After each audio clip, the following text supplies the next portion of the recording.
अस्सलाम वालेकुम students, welcome back to my channel. It's me Aqsashafa, your chemistry teacher. आज हम अपना बहुत ही इंटरेस्टिंग टॉपिक डिस्कस करने वाले हैं, ऑर्गेनिक केमिस्ट्री का, जो कि 10th क्लास केमिस्ट्री है।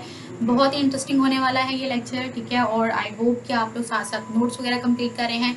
कोई भी इशू हो तो let me know in the comment section. अपना फीडबैक जरूर दीजिएगा, it's means a lot to me, ठीक है जी। और एफर्ट अगर अच्छी लग रही हो तो प्लीज़ अपने नोट ज़रूर कंप्लीट कीजिएगा, ओके।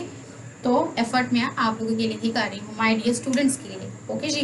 तो हम अपना बिल्कुल किसी भी देरी के बगैर अपना लेक्चर स्टार्ट करते हैं। अगर ये शोर कम हो जाता है तो हम लोग जो है बिल्कुल इसको स्टार्ट कर लेते हैं। जैसा कि हम लोग आज डिस्कस करेंगे general characteristics of organic compound. अब कैरेक्टरिस्टिक्स मतलब इसकी खसूसियात हम डिस्कस करने वाले हैं कि ऑर्गेनिक कंपाउंड के बारे में हमने उसकी डिस्कवरी देख ली, ठीक है। या उसकी पुरानी डेफिनेशन क्या थी कि ये सिर्फ ऑर्गेनिक तरीक़ों से ही मिलते हैं, जैसे कि प्लांट और एनिमल से, ठीक है, जो कि लिवॉइजर ने हमें बोला था। फिर जो है हमें जो है वो वाइटल फोर्स थ्योरी मिली थी, ठीक है जी, जो कि ब्राजीलियस ने दी थी। फिर उसके बाद हमारे पास कॉल साहब आए थे, हुलर साहब आए थे, उन्होंने फिर ऑर्गेनिक कंपाउंड बना के दिखा दिए थे लैब के अंदर।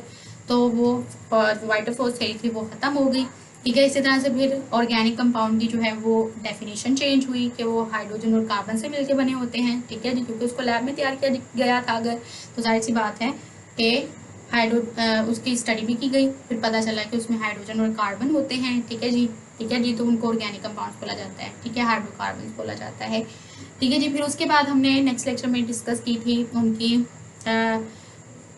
कि इतना ज़्यादा जो नंबर है ऑर्गेनिक कंपाउंड का, टोटल तो 118 एलिमेंट है, लेकिन ऑर्गेनिक कंपाउंड का नंबर इतना ज़्यादा क्यों है। तो इतना ज़्यादा होने की रीजंस हमने डिस्कस की थी। कैटिनेशन रीजन थी, आइसोमेरिज्म रीजन थी, मल्टीपल बॉन्डिंग रीजन थी, और कोवलेंट बॉन्ड की स्ट्रेंथ रीजन थी, ठीक है। अगर आपने वो लेक्चर्स अटेंड नहीं किए तो प्लीज़ जाकर उनको अटेंड कीजिए और उनके नोट्स ले लीजिए, ठीक है। तो I hope you will get success. अब हम अपना ये लेक्चर स्टार्ट करते हैं आज का, जिसमें हमने स्टार्ट करना है general characteristics of organic compound. Characteristics मतलब कि खसूसियात में हम क्या देखते हैं, ठीक है। खसूसियात, कैरेक्टरिस्टिक मतलब खसूसियात, जनरल मतलब आमतौर पे। जैसे कि अगर आप लोग, जैसे कि ह्यूमन नेचर है ना हमारी, ठीक है, हम लोग क्या करते हैं, हम लोग जब भी किसी पर्सन को देखते हैं, किसी चीज़ को देखते हैं, ठीक है, फॉर एग्जाम्पल किसी डेकोरेशन पीस को देखेंगे, आपके रूम में पड़ा हुआ है, तो आप लोग क्या देखोगे, उसकी अपीयरेंस देखोगे, उसका कलर देखोगे, ठीक है, उसका साइज देखोगे, ठीक है, कि वो कितना प्यारा है, ठीक है, उसमें क्या क्या चीज़ें थी जो आपने नोट की हैं, ठीक है। इसी तरह से चीज़ें आप लोग ऑब्जर्व करते हैं। जैसे कि अगर ये बोर्ड मार्कर है, ठीक है, तो आप लोग इसमें क्या ऑब्जर्व करोगे कि ये ब्लैक कलर का है, इसके ऊपर लिखा हुआ है ड्राई इरेज, ठीक है, और डॉलर का ये मार्कर है, ठीक है जी। फिर आप लोग को अगर ये बहुत ज़्यादा पसंद आ जाएगा, आप लोग इसकी प्राइस भी पूछ लोगे, ठीक है जी। फिर आप लोग कहोगे इसका साइज़ कितना है, इसका वेट कितना है, ठीक है, इसकी क्या क्या खसूसियात हैं, ठीक है, ये कैसे ओरिजिनेट हुआ। अगर बहुत ज़्यादा अगर आपको इंटरेस्ट है चीज़ों के बारे में जानने का, ठीक है जी, तो बिल्कुल इसी तरह से केमिस्ट्री में जनरल कैरेक्टरिस्टिक्स होते हैं ऑर्गेनिक कंपाउंड्स के भी। ऑर्गेनिक कंपाउंड्स का कैरेक्टरिस्टिक्स सबसे पहला क्या है, ठीक है, जैसे कि इसकी भी ओरिजिनल और मतलब ओरिजिन होने का कोई रीज़न होगा ना।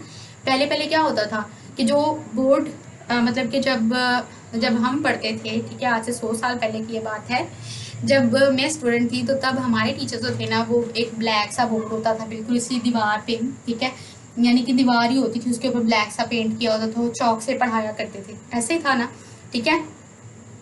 तो आज से कुछ साल पहले की बात है।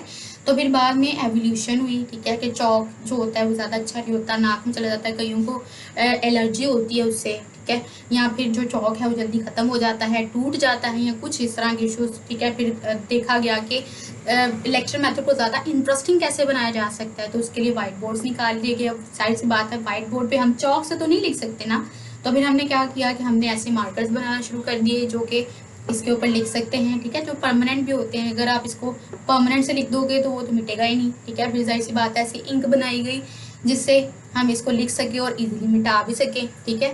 तो ये रीज़न थी ना इसके ओरिजिनेट होने की, ठीक है। जब उसके बाद हमने इसके कैरेक्टरिस्टिक्स को देखा, ठीक है, कलर इनका ये होता है, ठीक है, और इतने साइज़ का ये हमें मिलता है, ठीक है जी, इसकी इंक होती है। इसी तरह से ऑर्गेनिक कंपाउंड के कैरेक्टरिस्टिक्स के, ऑर्गेनिक कंपाउंड का ओरिजिन कैसे था, ठीक है, ओरिजिन की सबसे पहले बात करेंगे। ओरिजिन की अगर बात करें तो हमें सबसे पहले तो ये बात पता चली थी कि हमें लिविंग ऑर्गेनिज्म से मिलते हैं, ठीक है जी, लिविंग ऑर्गेनिज्म से हमें ये मिले हैं, ठीक है। लिविंग ऑर्गेनिज्म मतलब कि एंड प्लांट से हमें ये मिले, ठीक है जी, एनिमल से और प्लांट से हमें मिले थे, ठीक है जी। जो एनिमल से मिले थे, ठीक है, वो थे नेचुरली, मतलब कि एनिमल से जो हमें मिले थे ना ऑर्गेनिक कंपाउंड्स प्लांट्स और एनिमल से मिले थे। ऑर्गेनिक कंपाउंड्स हमें, जो ऑर्गेनिक कंपाउंड लिविंग से मिले थे वो एनिमल से और प्लांट से मिले थे, ठीक है। उसके अलावा जो इनऑर्गेनिक मिले थे वो हमें मिले थे मिनरल से एंड रॉक से, ठीक है जी। लिविंग ऑर्गेनिज्म से जो हमें ऑर्गेनिक कंपाउंड मिले थे वो एनिमल्स और प्लांट से, ठीक है जी। और इसके अलावा जो जो ऑर्गेनिक थे वो हमें इन दोनों से मिले थे। जो इनऑर्गेनिक थे, जो नॉन लिविंग थे, वो मिनरल्स है, जिनको हम लोग क्या बोलते हैं, मादनियात बोलते हैं। मादनियात मतलब something that is non living, ठीक है। मादनियात मिनरल्स, ठीक है। जैसे कि मिनरल एसिड के बारे में हमने पढ़ा था, HCl, HNO3, H2SO4 mineral acids हैं, ठीक है, क्योंकि वो इसी तरह की मादनियात से मिलकर बने हुए होते हैं, ठीक है, नॉन लिविंग होते हैं, ठीक है जी। अब हम ऐसा तो नहीं कह सकते कि एसिड जो है वो हमारा HNO3 सांस ले रहा था, हमने देखा उसको, ऐसा तो नहीं होता ना, देखा लाइक आगे पीछे से, कैसा नहीं होता, ठीक है जी। तो मादनियात से जो मिलते हैं हमें, ठीक है जी। और रॉक्स यानी कि चट्टाने जो होती हैं, चट्टानी लिख दिया मैंने, ठीक है जी। उर्दू मेरी इतनी अच्छी है बच्चों, आपको अंदाजा हो गया होगा। तो चट्टाने जो है वो चट्टान रॉक्स कहते हैं चट्टानों को, जैसे कि ख्योड़ा माइन है, ठीक है, जो रॉक से जो है वो माइनिंग करके लाया जाता है डिफरेंट चीज़ों को। सॉल्ट्स हो गए, सॉल्ट्स भी इनऑर्गेनिक ही होते हैं, ठीक है, वो कौन सा सांस लेते हैं, ठीक है जी।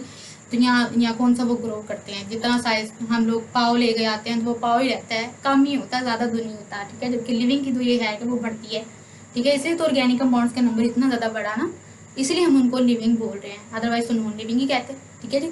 तो चट्टानों से मिलते हैं हमें इनऑर्गेनिक, और साथ में मिनरल से मिलते हैं, जैसे कि HNO3 है, HCl है। और रॉक से यानी कि चट्टानों से जो मिलते हैं, जैसे कि NaCl है, ठीक है, या फिर दूसरी तरह के सॉल्ट्स जो होते हैं वो हमें मिलते हैं, ठीक है, जैसे कि ख्योड़ा माइंस, ठीक है। मैं गई थी वहाँ पे ट्रिप पे और मैंने देखा था सारा ख्योड़ा की पूरी एक माइन है, उसके अंदर से इतना ज़्यादा जो है ना वो क्या उसको बोलते हैं, इतने बड़े टुकड़े होते हैं उसके, उसको निकाला जाता है, ठीक है। जिस फॉर्म में हमारे घरों में नमक आता है ना, वो उस फॉर्म में नहीं होता, बिल्कुल रॉ फॉर्म में होता है, बिल्कुल प्योर फॉर्म में होता है। फिर उसको इंडस्ट्री में लेके जाया जाता है, उसकी रिफाइनिंग होती है, फिर उसकी पैकिंग होती है, फिर वो हमारे तक आता है, फिर हम उसको खाते हैं, ठीक है। तो ये बात होती है, ठीक है जी। ऑर्गेनिक हमें मिलते हैं एनिमल से और प्लांट से, इनऑर्गेनिक मिलते हैं मादनियात से और यानी कि मिनरल से और रॉक से, ठीक है जी। दूसरा हमारे पास कौन सा इसका करेक्टरिस्टिक है, दूसरा इसका करेक्टरिस्टिक्स है कंपोजिशन, ठीक है जी। कंपोजिशन की अगर बात करें, ठीक है, कंपोजिशन की अगर बात करें तो बनावट, यानी कि जो ऑर्गेनिक कंपाउंड होते हैं वो किससे मिलकर बने होते हैं, और इनऑर्गेनिक जो कंपाउंड होते हैं वो किससे मिलकर बने होते हैं। तो जो ऑर्गेनिक कंपाउंड होते हैं वो तो हमें पहले से पता है कि ये हमारे पास हो जाते हैं carbon, hydrogen, oxygen, nitrogen, halogens, ठीक है। और जो इनऑर्गेनिक होते हैं वो इनके अलावा जितने भी एलिमेंट हैं आपके पीरियोडिक टेबल के अंदर उन सबसे मिलकर बने हो सकते हैं, ठीक है जी। तो हमारे पास जो ऑर्गेनिक जो कंपाउंड है वो मिलके बने होते हैं कार्बन, हाइड्रोजन, ऑक्सीजन, नाइट्रोजन, ठीक है, और हेलोजन्स को मैं एक्स से शो कर रही हूँ, इनसे मिलके बने होते हैं। और जो इनऑर्गेनिक होते हैं वो इनके अलावा एक्सेप्ट, मैं यहाँ पे एक्सेप्ट दीज लिख रही हूँ, except these all elements of periodic table में मिलके बने होंगे, से मिलके बने होंगे, ठीक है जी। ये बात थी। उसके अलावा हमारे पास थर्ड कैरेक्टरिस्टिक इसका क्या आ जाता है, थर्ड कैरेक्टरिस्टिक्स हमारे पास आ जाता है कोवलेंट लिंकेज। बहुत इंपॉर्टेंट पॉइंट, बहुत ही ज़्यादा इंटरेस्टिंग पॉइंट, कोवलेंट लिंकेज।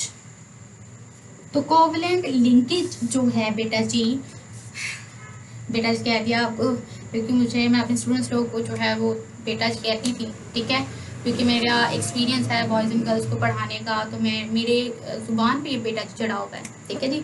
तो अगर आपको इशू हो तो मैं आपको स्टूडेंट्स कह लेती हूँ, ओके जी। तो स्टूडेंट्स, कोवलेंट लिंकेज अब जाहिर सी बात है ऑर्गेनिक और इनऑर्गेनिक को हम कंपैरिजन करके देख रहे हैं।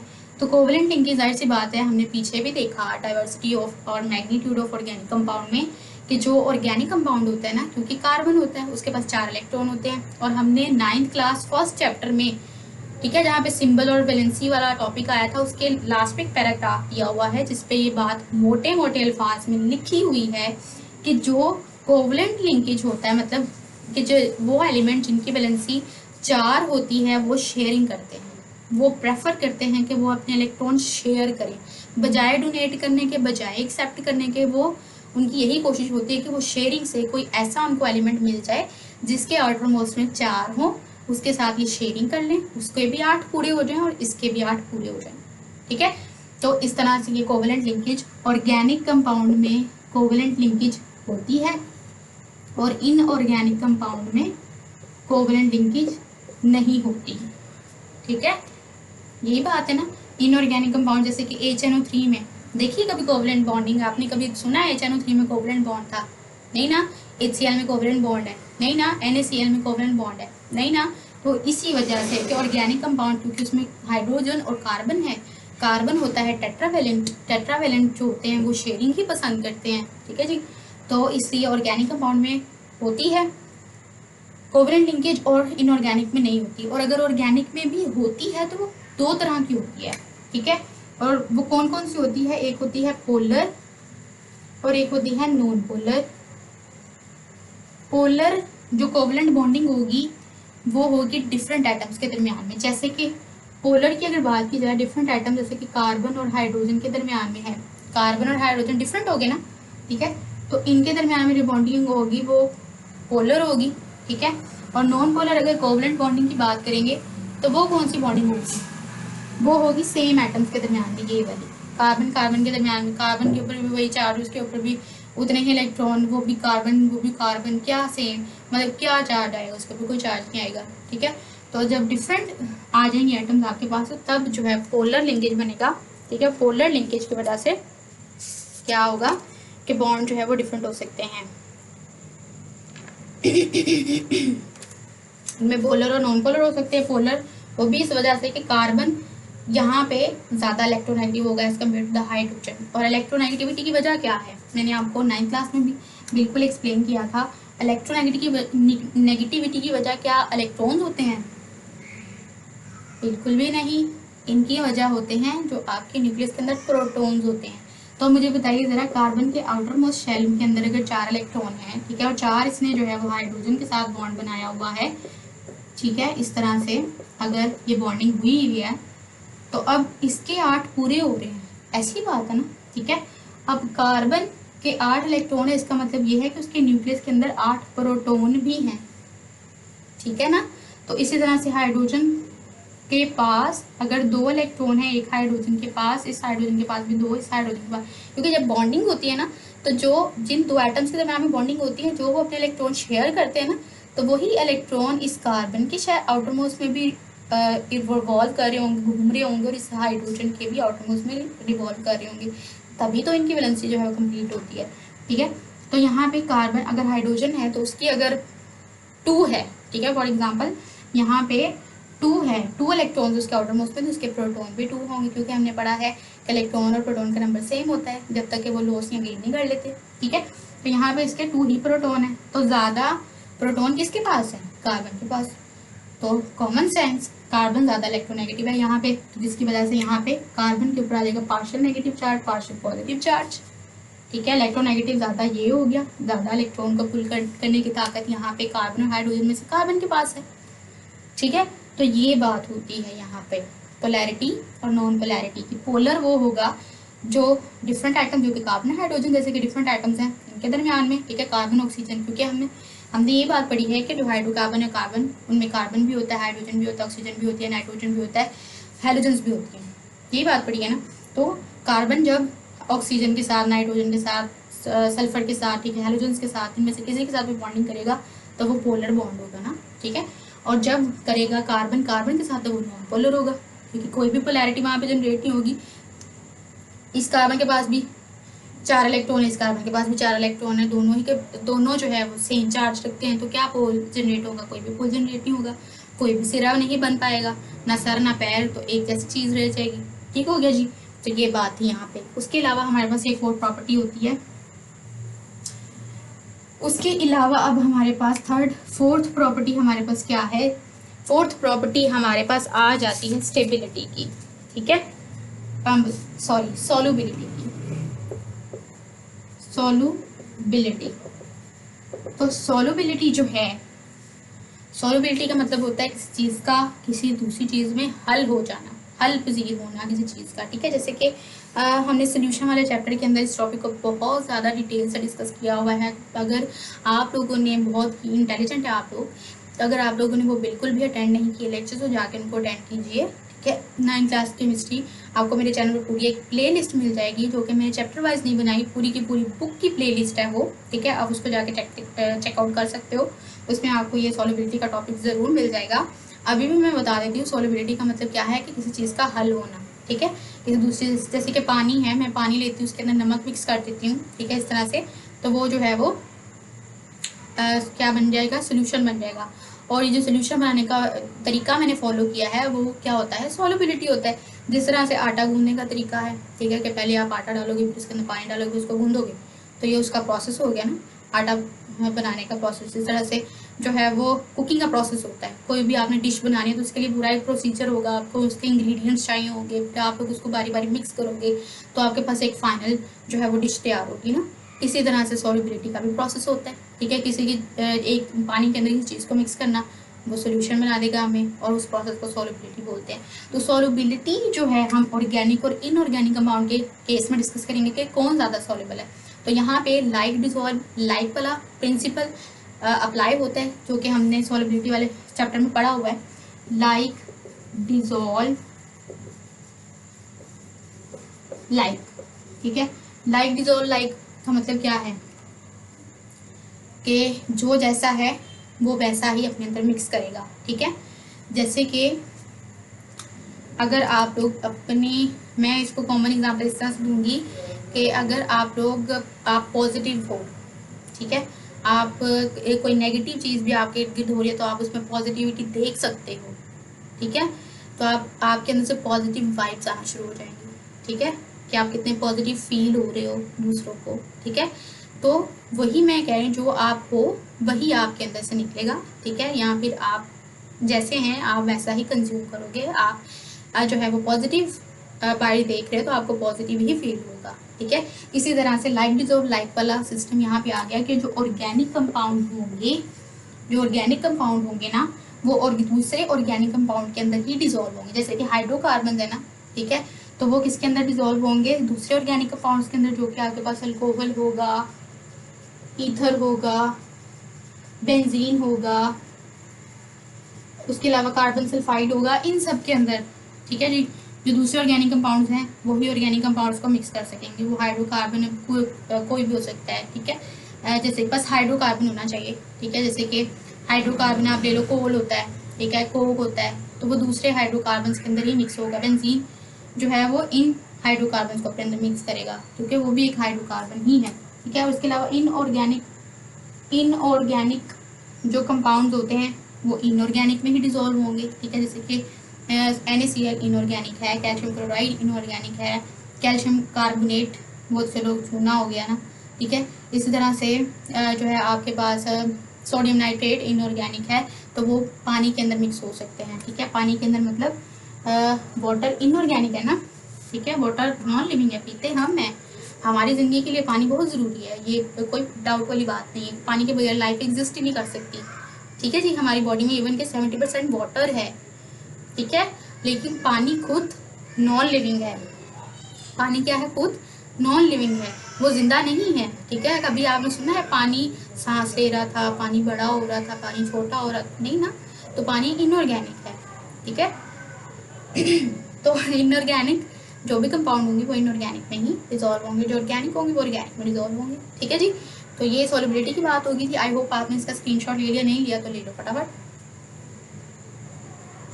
और अब हम अपनी नेक्स्ट कैरेक्टरिस्टिक की तरफ मूव करते हैं, और जो कि है हमारी इलेक्ट्रिकल कंडक्टिविटी, ठीक है। मैं इसको रेज कर रही हूँ। इलेक्ट्रिकल कंडक्टिविटी, पांचवी प्रॉपर्टी है हमारी इलेक्ट्रिकल कंडक्टिविटी। अब इलेक्ट्रिकल कंडक्टिविटी ज़्यादा किसकी होगी, ऑर्गेनिक या इनऑर्गेनिक? इलेक्ट्रिकल कंडक्टिविटी होती क्या है, सबसे पहले तो हमें ये पता होना चाहिए ना। तो जो इलेक्ट्रिकल कंडक्टिविटी होती है ना स्टूडेंट्स, वो ये होती है कि इलेक्ट्रिसिटी को कंडक्ट करना, अपने अंदर से मूव होने देना, उसको कहते हैं इलेक्ट्रिकल कंडक्टिविटी। सवाल आया है एक, आप लोग इतने इंटेलिजेंट हैं, आपके इंटेलिजेंस को थोड़ा सा चेक करते हैं, मुझे बताइए ज़रा कि क्या आप कंडक्टर हो? Yes, I am talking about you. क्या आप कंडक्टर हो? आपकी बॉडी कंडक्टर है, आपकी बॉडी में से इलेक्ट्रिसिटी पास कर सकती है? और अगर आपका आंसर है यस, तो देन यू आर राइट, ठीक है जी। And I know that you people are indigenous, ठीक है, आपको बिल्कुल पता है कंडक्टर आप लोग किस तरह से हो। जैसे कि कभी करंट अगर आपको लगी हो, ठीक है, जैसे कि नंगी तार पे अगर आपका हाथ, नेकेड वायर जो होती है, कटी हुई वायर है और वो अटैच है अगर सर्किट के साथ, उसको हाथ लग जाए तो आपको करंट लगता है ना, ठीक है। इसी तरह से इस्त्री है, अगर वो शॉर्ट हो गई है, आयरन जिसको बोलते हैं, ऐसे कपड़े इस्त्री करने वाली आयरन, उसको जब हम करते हैं, ठीक है, आयरन, और अगर वो शॉर्ट हो जाए शॉर्ट सर्किट की वजह से, तो हमें करंट लगती है, ठीक है। इस तरह से हम नंगे पाँव अगर जाके वायर को टच करते हैं, ठीक है, या स्विच लगाने की कोशिश करते हैं, तब हमें करंट लगती है, ठीक है। तो दैट मीन्स कि आर बॉडी इज कंडक्टर के हमारे अंदर से इलेक्ट्रिसिटी पास हो सकती है। अब होता क्या है कि हमारे अंदर से इलेक्ट्रिसिटी क्यों पास करती है, कोई रीज़न तो होगी ना, ठीक है। क्या हम लोहे के बने हुए हैं जो हमारे अंदर से इलेक्ट्रिसिटी पास करती है? क्योंकि ये तो बात आपको पता है कि जो लोहे की चीज़ें होती है उसमें से इलेक्ट्रिसिटी पास करती है, और आयरन भी नीचे से लोहे की मतलब के बनी होती है, इसी तरह की मटेरियल की, लोहे की मटेरियल, लोहा नहीं होता वो, लोहा का तो जंग लग जाता है, ठीक है। एल्यूमिनियम वगैरह की बनी होती है नीचे से, ठीक है, बनी होती है वो, ऊपर से उसको प्लास्टिक का बनाया होता है, और प्लास्टिक इंसुलेटर होता है, उसमें से जो इलेक्ट्रिसिटी पास नहीं होती, ठीक है। अब हमारी बॉडी में तो गोश्त है, ठीक है, ब्लड भी है, ठीक है जी, और स्किन भी लगी हुई है हमारे अंदर तो लोहा नहीं है, ठीक है, हम तो लोहे के नहीं बने हुए, तो हमारे अंदर से करंट क्यों पास करती है? तो द रीज़न इज दैट हमारे अंदर से करंट इसलिए पास करती है कि हमारी बॉडी में सॉल्ट्स, हम लोग डेली बेसिस में अपने खाने में नमक खाते हैं कि नहीं खाते हैं ना, ठीक है।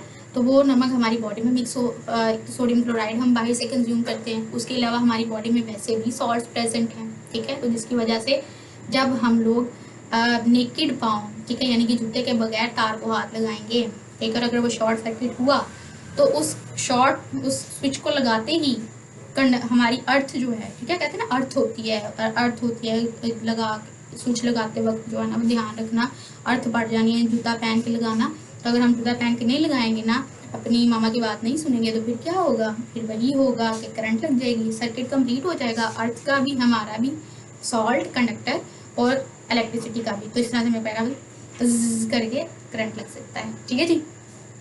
तो ये होते हैं इलेक्ट्रिकल कंडक्टर। क्या चम्मच कंडक्टर है? बिल्कुल कंडक्टर है, ठीक है। और इसमें जो है ना, मुझे एग्जाम्पल याद आ रही है, एक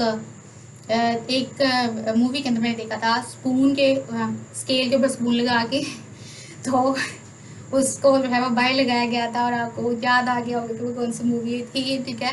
तो वो कंडक्टर NaCl यानी कि सोडियम क्लोराइड होता है हमारी बॉडी के अंदर, जाहिर सी बात है, हमारे स्वेट में से भी, आंसुओं में से भी, इंटरेस्टिंग इन्फॉर्मेशन में भी हम देख चुके हैं कि सॉल्ट होता है, ठीक है, और वो कंडक्टर होता है, ठीक है जी। तो वो कंडक्टर मतलब कि इलेक्ट्रिसिटी को अपने अंदर से पास करने देता है, सही है। तो हम ऑर्गेनिक पे बात कर रहे थे, ऑर्गेनिक केमिस्ट्री, और मतलब ऑर्गेनिक कंपाउंड और इनऑर्गेनिक कंपाउंड। अब इनमें से कंडक्टर कौन होता है ये बात बताएंगे। ऑर्गेनिक जो कंपाउंड होते हैं उनके अंदर होती है कोवलेंट बॉन्डिंग, होती है ना, ठीक है। देखा पीछे से जो है वो सबूत आ गया, ठीक है जी। ऑर्गेनिक कंपाउंड जो है उसमें जो है वो कोवलेंट बॉन्डिंग होती है, और कोवलेंट बॉन्डिंग में सारे के सारे जो बॉन्ड होते हैं, मतलब सारे के सारे जो इलेक्ट्रॉन्स होते हैं, जैसे कि ये कार्बन के 4 बॉन्ड हैं, और एक इसने जो है वो हाइड्रोजन के साथ बनाया हुआ है। आप लोग भी सोचते होंगे मैडम ने जो है वो 2-2 पार्टनर पकड़े, लेकिन यूज़ एक ही करती हैं, ठीक है। तो वो इसलिए कि फ्लुएंसी में जो है वो मैं करती चली जा रही हूँ, ठीक है, हम 2 यूज़ कर लेते तो मसला नहीं। तो यहाँ पे कार्बन और हाइड्रोजन के दरमियान में ये इस तरह से बॉन्डिंग हुई है अगर, ठीक है, कार्बन के एक हाइड्रोजन के, कार्बन के एक हाइड्रोजन का। तो मुझे बताओ कहीं पे आपको कोई फ्री इलेक्ट्रॉन नज़र आ रहा है? नहीं नज़र आ रहा ना, इसका मतलब ये है कि इनमें फ्री इलेक्ट्रॉन होते ही नहीं है। कोवेलेंट बॉन्डिंग म्यूचुअल शेयरिंग होती है, म्यूचुअल शेयरिंग में सारे के सारे इलेक्ट्रॉन ऑक्यूपाइड होते हैं, ठीक है, ऑक्यूपाइड होते हैं। तो जब कोई इलेक्ट्रॉन फ्री नहीं होगा तो इलेक्ट्रिकल कनेक्टिविटी कैसे होगी, नहीं हो सकती, ठीक है। हमने 9th क्लास में भी ये बात पढ़ी थी मेटेलिक बॉन्ड में कि वहाँ पे जो फ्री इलेक्ट्रॉन्स होते हैं ना, वहाँ पे मेटल्स के पॉजिटिव चार्जेस होते हैं ना, इस तरह से, ठीक है, उनके दरमियान इस तरह से नेगेटिव स्पेस प्रेजेंट होती है, ठीक है, नेगेटिव इलेक्ट्रॉन्स प्रेजेंट होते हैं जिनकी वजह से इलेक्ट्रिसिटी कंडक्ट होती है, ठीक है। इसी तरह से अब यहाँ पे आपको कोई फ्री इलेक्ट्रॉन नजर नहीं आ रहा, तो जाहिर सी बात है कोवेलेंट बॉन्डिंग म्यूचुअल शेयरिंग की वजह से होती है, ठीक है। कोई फ्री इलेक्ट्रॉन नहीं हो सकता, ठीक है, जिसकी वजह से यहाँ पे organic compound electrical conductivity show नहीं करते, और अगर करते भी हैं तो बहुत पुअर करते हैं, मतलब कि ना होने के बराबर। और जो इनऑर्गेनिक कंपाउंड है हमारे, इनऑर्गेनिक कंपाउंड की अगर बात की जाए तो इनमें जो है वो आयनिक बॉन्डिंग होती है। आयनिक बॉन्डिंग मतलब आयंस वाली बॉन्डिंग, जैसे कि Na पॉजिटिव और प्लस Cl नेगेटिव, ठीक है, यानी कि इसके पास एक इलेक्ट्रॉन की कमी, इसके पास एक इलेक्ट्रॉन की जाती है, ठीक है। तो जब ये आपस में बॉन्डिंग कर लेंगे, ठीक है, तो ये जो नेगेटिव वाला चार्ज, इसका मतलब ये कि एक्स्ट्रा इलेक्ट्रॉन्स मौजूद है। तो जब एक्स्ट्रा इलेक्ट्रॉन मौजूद होंगे आयनिक बॉन्डिंग में, तब इलेक्ट्रिकल कनेक्टिविटी शो होगी, ठीक है जी। तो इनऑर्गेनिक वाले इलेक्ट्रिकल कनेक्टिविटी शो करते हैं, और ऑर्गेनिक कंपाउंड वाले जो इलेक्ट्रिकल कनेक्टिविटी होते हैं वो शो नहीं करते, ठीक है जी। उसके बाद हमारी 6th प्रॉपर्टी आ जाती है। 6th प्रॉपर्टी हमारी कौन सी आएगी? 6th प्रॉपर्टी हमारे पास आ जाएगी जी मेल्टिंग एंड बॉइलिंग पॉइंट्स की, ठीक है। हम यहाँ पे लिखते हैं melting point and boiling point. अब ऑर्गेनिक कंपाउंड का मेल्टिंग पॉइंट कैसा होता है, और जो इनऑर्गेनिक कंपाउंड होते हैं उनका मेल्टिंग पॉइंट और बॉइलिंग पॉइंट कैसा होता है। तो ये बात हम अपने बचपन से पढ़ते आ रहे हैं, यानी कि 9th क्लास में भी, उसके अलावा छोटी क्लास में भी जो साइंस स्टूडेंट्स हैं आप लोग माशाल्लाह से, तो आपने ये बात पढ़ी हुई है, ठीक है। जो बात आपने पढ़ी हुई है वो ये है कि जो ऑर्गेनिक कंपाउंड होते हैं ना, ठीक है, वो ज़्यादा वोलेटाइल होते हैं, मतलब कि एवेपोरेट जल्दी हो जाते हैं। तो एवेपोरेट चीज़ वही जल्दी होती है जो इसकी बॉन्डिंग वीक होती है, ठीक है। जैसे कि अगर हम लोग यहाँ पे एक सोल्यूशन लेते हैं, ठीक है, मैंने यहाँ पे एक ऑर्गेनिक कंपाउंड लिया, मैंने यहाँ पे एक ऑर्गेनिक कंपाउंड मिक्स कर दिया, ठीक है। फॉर एग्जांपल मैंने बेंजीन मिक्स कर दिया, या अल्कोहल ऑर्गेनिक है ना, मैंने यहाँ पे क्या मिक्स कर दिया, मैंने अल्कोहल जो कि मिथानॉल होती है, मैंने यहाँ पे अल्कोहल मिक्स किया है, साथ में मैंने पानी मिक्स किया, ठीक है। इन दोनों, ये जो आपको लाइनें नज़र आ रही है ना, ये पानी है और अल्कोहल है, ठीक है। नीचे से मैंने क्या करना शुरू कर दिया, इसको हीट करना स्टार्ट कर दिया, ठीक है।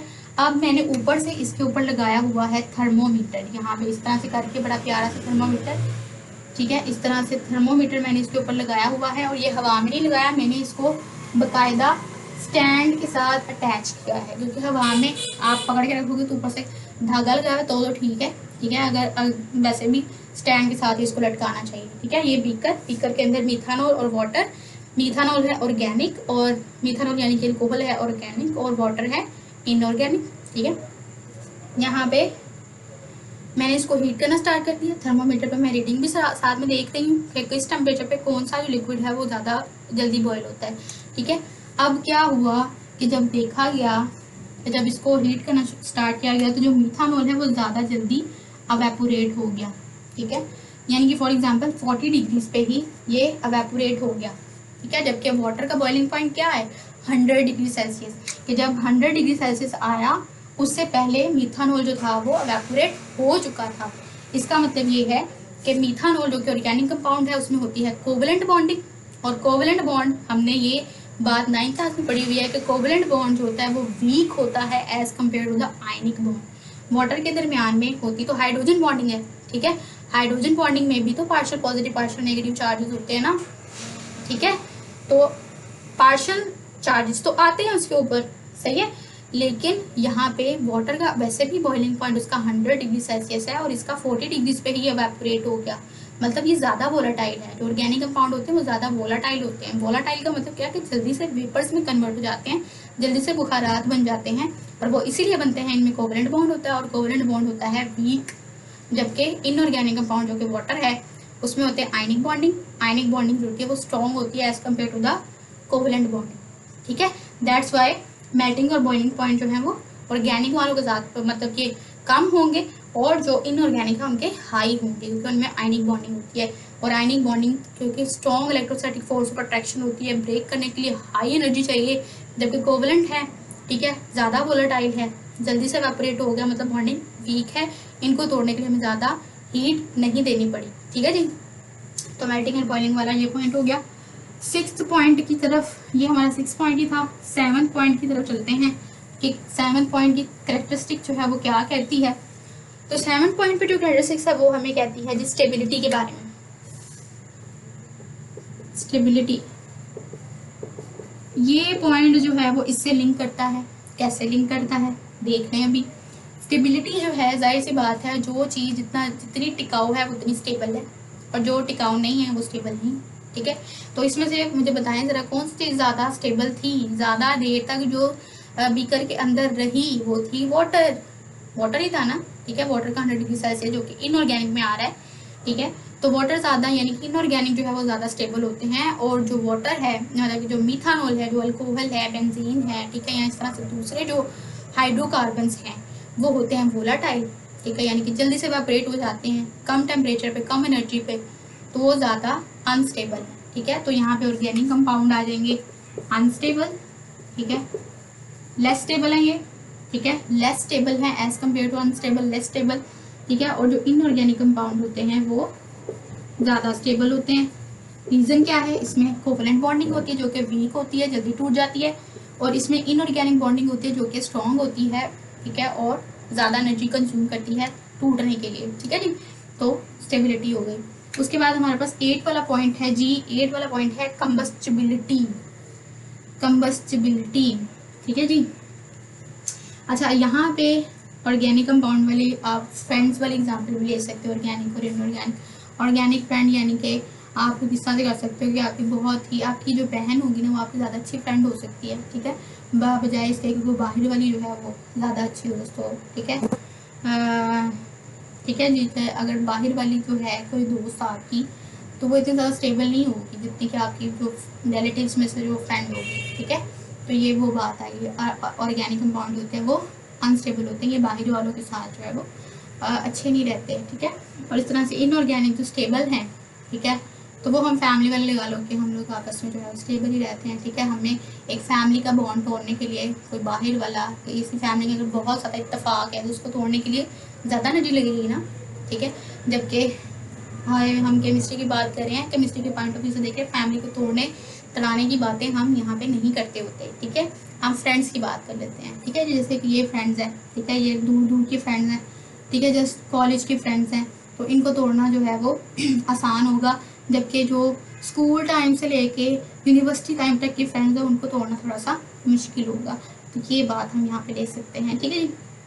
8th वाली हमारे पास प्रॉपर्टी है कंबस्टिबिलिटी। कंबस्टिबिलिटी, कंबस्टिबिलिटी जो होती है जी यानी कि जलने का अमल, ठीक है, जलने के अमल को हम कंबस्टिबिलिटी बोलते हैं। तो ये पॉइंट भी इसी से लिंक करता है, ठीक है, कि कंबस्टिबल ज़्यादा कौन से हैं, जो ऑर्गेनिक कंपाउंड होते हैं वो ज़्यादा कंबस्टिबल होते हैं, और जो इनऑर्गेनिक होते हैं वो लेस कंबस्टिबल होते हैं, ठीक है जी। यही बात लिखी भी है आपकी बुक पे भी, ठीक है जी। जो ऑर्गेनिक कंपाउंड होते हैं उनकी हाई परसेंटेज होती है कार्बन की इनमें, क्योंकि कार्बन की हाई परसेंटेज होती है, और कार्बन आपको पता है कोक के अंदर होता है, ठीक है, कोक मतलब कोयला, ठीक है, और कोयला किससे बनता है, लकड़ी को जला के, यानी कि लकड़ी के अंदर भी कार्बन होता है, ठीक है। तो कार्बन की क्वांटिटी ज़्यादा होने की वजह से ये ज़्यादा कंबस्टिबल होते हैं ऑर्गेनिक कंपाउंड, इसीलिए तो ऑर्गेनिक जैसे अल्कोहल है, ठीक है, यहाँ पे बेंजीन है, यहाँ पे जो मीथानॉल है, ठीक है, जो अल्कोहल ही होती है, ठीक है, यहाँ पे डिफरेंट टाइप के जो ऑर्गेनिक कंपाउंड हैं वो वोलाटाइल इसीलिए हैं कि वो कंबस्ट हो जाते हैं जल्दी से। इसलिए जब भी आप लैब में काम करो तो ऑर्गेनिक कंपाउंड्स को कवर करके करो, अगर आप उसको खुला छोड़ दे तो आग पकड़ लेते हैं, ठीक है। तो इसलिए जो है वो ऑर्गेनिक कंपाउंड ज़्यादा कंबस्टिबल हैं, ठीक है, हाईली कंबस्टिबल हैं, जबकि इनऑर्गेनिक कंपाउंड जो होते हैं वो लेस कंबस्टिबल हैं, ठीक है, मतलब कि ये नहीं जलते, ठीक है। ज़्यादा कभी HNO3 को आपने जलते हुए देखा है, ठीक है, वो जलना, आग लगना, मतलब जिस तरह जंगल में आग लगती है ना, वो वाली कंबस्टिबिलिटी की बात हो रही है, ये स्किन जलने की बात नहीं हो रही, ठीक है जी। तो ये उस तरह, उस लिहाज से ऑर्गेनिक कंपाउंड जो है वो ज़्यादा जलते हैं, क्योंकि ज़्यादा कंबस्टिबल है, क्योंकि उसमें कार्बन का कंटेंट ज़्यादा है, और ये जो है वो नहीं जलते, ठीक है। क्योंकि इनमें कार्बन का कंटेंट कम होता है या होता ही नहीं है। ठीक है जी। उसके बाद फिर हमारे पास 9th वाला पॉइंट आ जाता है। 9th वाला पॉइंट हमारे पास आ जाता है आइसोमेरिज्म के पॉइंट। आइसोमेरिज्म, आइसोमेरिज्म का मतलब ये है कि मॉलिक्यूलर फॉर्मूला सेम होगा, स्ट्रक्चर फॉर्मूला डिफरेंट होगा। ठीक है, तो आइसोमेरिज्म हमने अभी अभी डिस्कस किया था मैग्नीट्यूड और डाइवर्सिटी में, कि जो ऑर्गेनिक कंपाउंड होते हैं वो ज़्यादा डाइवर्स होते हैं, ज़्यादा वैरायटी में पाए जाते हैं, तभी तो वो ओवर 10 मिलियन है और मजीद कंटिन्यूसली डिस्कवर होते चले जा रहे हैं, क्योंकि उनको लैब में भी तैयार किया जा सकता है। ठीक है, तो आइसोमेरिज्म का प्रोसेस जो है वो ऑर्गेनिक कंपाउंड शो करते हैं। ठीक है, और जो इनऑर्गेनिक कंपाउंड होते हैं वो शो नहीं करते। ठीक है, कभी आइसोमर नहीं हमने देखा होगा HNO3 का या H2SO4 का। ठीक है जी, तो ये बात होती है। उसके बाद 10 वाला जो हमारा पॉइंट है वो है rate of reaction. Rate of reaction जो होता है वो, क्योंकि ऑर्गेनिक कंपाउंड का अगर रेट ऑफ रिएक्शन की बात की जाए तो वो थोड़ा सा स्लो होता है। ठीक है जी, स्लो होता है थोड़ा सा, रिएक्शन इनका स्लो होता है क्योंकि कोवलेंट बॉन्डिंग हो रही होती है। ठीक है, तो वो थोड़ा सा स्लो प्रोसेस होता है। और इसको अगर आपने और ये स्पेसिफिक कंडीशंस में होता है, जैसे कि टेम्परेचर, प्रेशर। ठीक है, टेम्परेचर, प्रेशर, कैटलिस्ट वगैरह आपको इस पर यूज़ करने पड़ते हैं। ठीक है जी, तो ये इसको स्पीड अप करने के लिए आप लोग ये सारी कंडीशंस फॉलो करते हो। अदरवाइज नेचुरली अगर ये प्रोसेस होगा ऑर्गेनिक कंपाउंड का, रिएक्शन जो होगा वो स्लो होगा।